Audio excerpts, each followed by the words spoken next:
गया है हमको वहाँ पे शिलंग में अनिल कंपनी में काम कर रहा है वहाँ पे लाख मैंने অসমীয়া ল'ৰাবিলাকক মাৰে গ'লে মাৰে আৰু মাৰি গাড়ী চাৰি ভাঙি এতিয়া আমি কোনমান নাপাম এতিয়া বৰ্তমান পৰিস্থিতি কি হৈছে এতিয়া মাৰিছে লাভানত গাড়ী যাব আমি তাৰে মেঘালয় গাড়ী এখন লৈছোঁ 1000 টাকাৰ পৰা 1000 এইখিনি ঘূৰি গৈছে আহিছোঁ মোক মাৰিব পৰা নাই মই ডাইৰেক্ট অসমৰ মানুহ কিমান বহুত আছে আমাৰ ফাৰ্মাৰে মিনিমাম এতিয়া কি কৰিছে তেওঁলোকে কি কৰিছে মাৰপিট কৰিছে গাড়ীবিলাক ভাঙিছে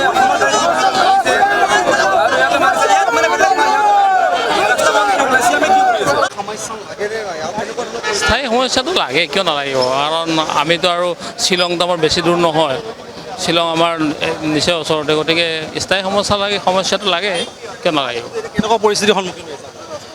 আমি তাত কাম কৰিব গৈছিলোঁ মই মেডিচিন ফাৰ্মাত কাম কৰোঁ তো কাম কৰিব গৈছিলোঁ কালি কাম কৰিলোঁ আজি কাম কৰিব পৰা নাই আৰু গুচি আহিলোঁ খেদা নাই কিন্তু তাত অসমৰ মানুহ নাই গাড়ী নাই কেনেকৈ থাকিব আপুনি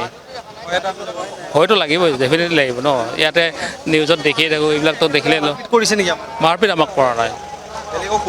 বেলেগকো আমি দেখাত কৰা নাই আমি দেখা নাই যিকোনো খবৰৰ বাবে যোগাযোগ কৰক 9181 307 221 আমাৰ এই নম্বৰত।